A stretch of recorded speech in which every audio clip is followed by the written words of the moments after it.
Welcome to Mystical Cave. Ito na tayo sa Mystical Cave. Ito na.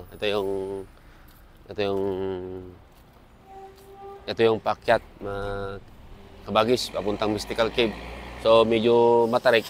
Tingnan natin kung gaano sa kalayo at ganda itong Mystical Cave.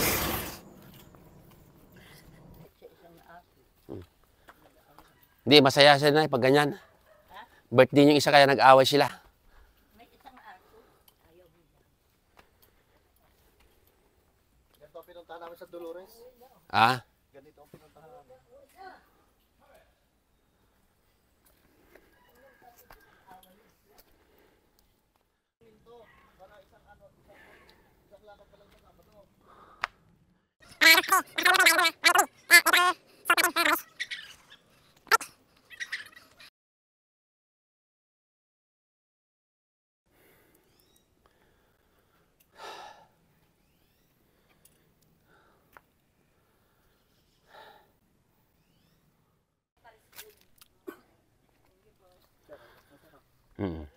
Dahan-dahan lang sir, hawak kayo sa ano.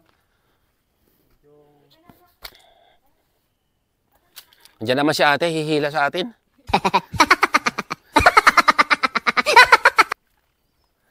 Matarik.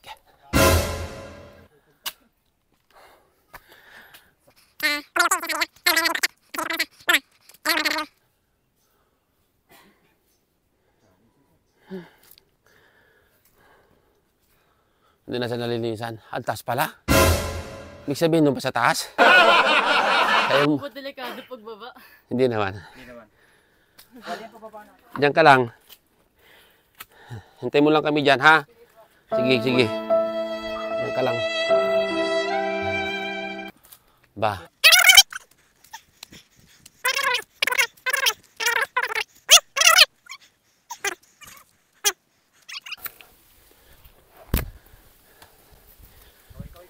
Lamig. Mga kabagis, ganito katarik. Nakakita dito sa Mystical Cave. Dito sa may cross. Mga kabagis, andito na yung inakyat natin.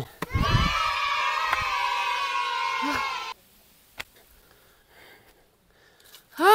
Uy, uy!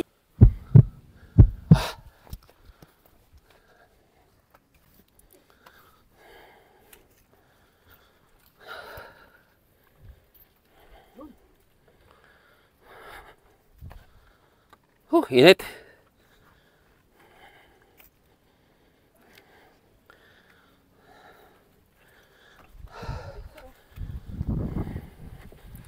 Diyan dito.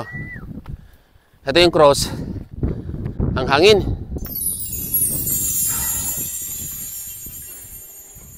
Mga bagay, dito na tayo sa taas. Sana all. Welcome to Mystical Cave with our crew. Magandang tanghali sa atin lahat.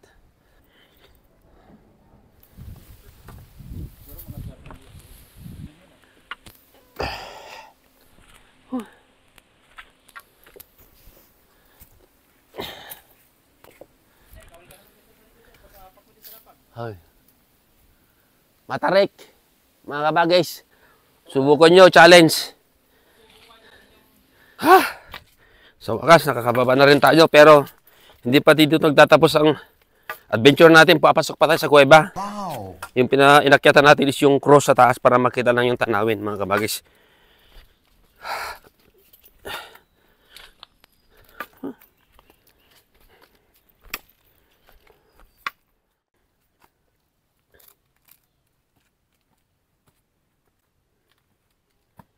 Akyat tayo dito sa Mystical Cave. Hindi natin mabuksan, mga kabagis, itong pintuan ng Mystical Cave. Sa pagbaba. Maraming mga paniking nagsisiliparan dito. Malakas yung hangin palabas mula sa butas. Yung hangin galing sa taas pababa dito sa kuweba. Dito ang tagos pala. Kaya yung pagdumaan yung na-filter out na yung hangin na galing sa taas. Uy, wala tayong flashlight. Dito.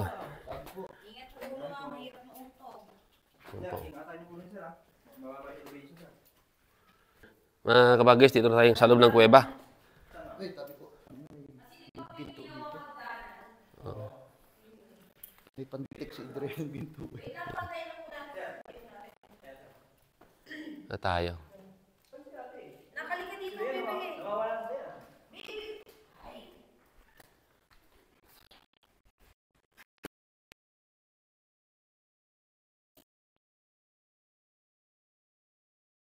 October po mystical since 1970, na-develop 1980. Tinawag po itong mystical cave dahil madaming gumaling, tsaka natupad po yung stalactite, tinawag na stalactite ceiling. Ito. Stalagmite ground. Bali, thousand or millions ago, nagdidikit yung stalactite tsaka stalagmite, nagiging column.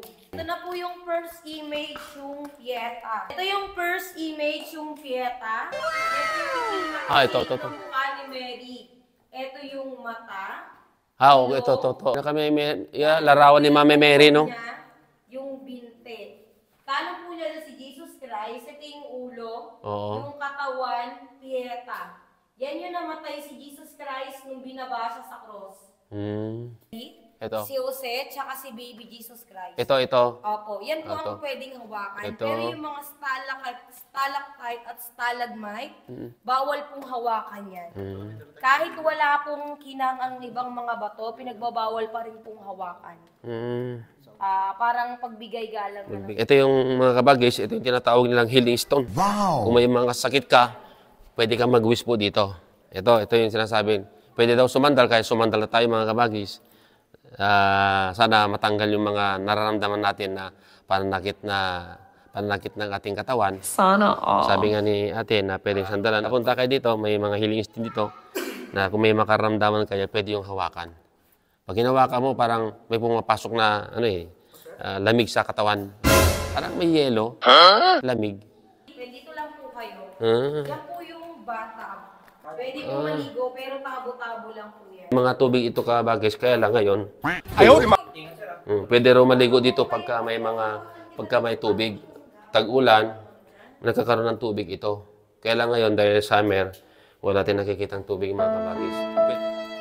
Yung tubig dito na tumutulo dito, kaya lang hindi masyadong marami. Ayan o.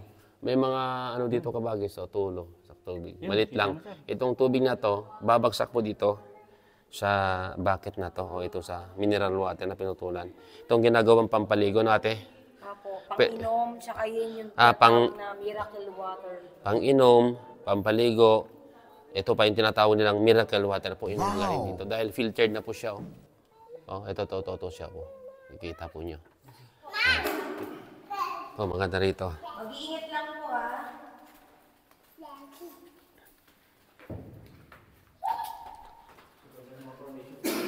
Makikita mo kabagis yung mga formation ng rocks dito sa loob. Kakaiba talaga, may ibig sabihin. Ito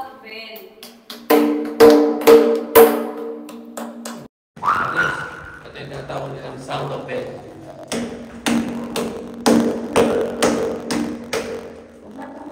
Ito yung kabagis.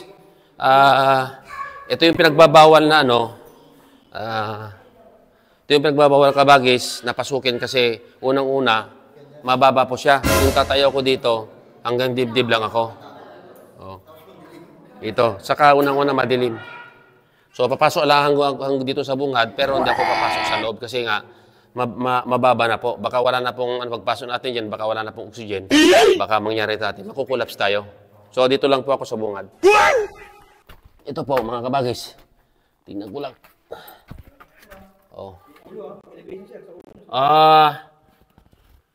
Maluwang dito. O pwede. Maluwang siya. So, pwede ito siguro pupunta dito. Pumasok tayo. Dito lang sa bungad. Punta natin dito siguro. Punta natin. Ito. Dito. May mga hukay-hukay dito mga kabagis. Kaya hindi natin alam kung ano. Malamig pa rin. Tinatawag ng mystery cave. So, ito po. Ito yun, iniinom nila sa pampaligo. Dito. Hugis ng rocks na statue dito sa taas na puti. Yan, no? Siguro may mga ibig sabihin yan mga kabagis. Saka dito maraming plastic. Pag napuno ito, it takes a month o depende po kung malakas umagos, mas mabilis mapuno yung mga ito. So, dahil yung tour natin mga kabagis, dahil nasa labas pa, kami lang pumunta dito sa loob para i-documentary natin ito. Ito, mababa na dito. So, napakadelikado. Ayaw, di ma! So, palalim ng palalim, pahaba ng pahaba, pakitid ng pakitid po yung dadaanan natin mga kabagis. Ito po, yung mga tubig ito, malapit ng mga puno ito. Pwede na sigurong inumin ito, kaya lang natin alam kung gaano ba ka-safe itong tubig na ito. Dahil sabi nila, iniinom ito tapos pampaligo at saka ginagawang tubig sa panluto. Ito po, marami po dito. So mga kaibigan, balik na po tayo sa labas para...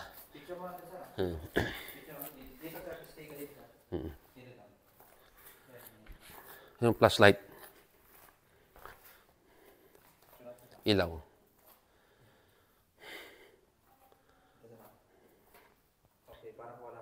Dito na tayo sa baba. Ito ate, ano ito tawag dito? So yung dead end niya yan. Yan po yung papunta sa 7th floor underground o 6th floor underground. Yan po yung 150 per head. Yung giant candle. Yung katawan, yung pinakang apoy. Yan. Sa loob ng apoy, may dalawang candle, pero bato lang po yan. Kasi ito po yung Serpent of Eden. Yung ahas na tumukso kay Eva at Adan. Ito. Ito yung aso ko nakikita nyo. Ayan. Kasi ito si Adan, yung brown. Ito si Eva, yung puti. Magkayakap sila. Yan. Si Adan, tsaka si Eva. Tapos ito yung asong lobo.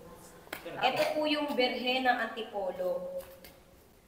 Ito po yung pinakang ulo. Ito yung buhok, yung kapa, tsaka yung paa. Babasa na tayo, kailang masyadong matarik. So, ulitin ko mga kabagis, yung mga holiday, mga namamasyan, nag-adventure, pwede kayong magdala ng tent ninyo, pwede kayong mag-set up ng tulugan dito, magbaon ng pagkain, magluto, huwag lang magkalat. Kasi loob po ng kuweba po dito. Mahigpit po na pinagbabawal nila yung pagkakalat po dito sa loob ng mystical cave. At saka, walang paalam na paghawak sa mga formation rocks dito sa loob. Kasi may mga imahen dito, iba't ibang imahen ng Panginoon. May Jesus Christ, Mama Mary, yung mga Kalaw Cave, kung saan pinarusahan si Jesus Christ. Uwi na tayo. Welcome to Mystical Cave, mga kabagis. Salamat sa inyong panonood muli.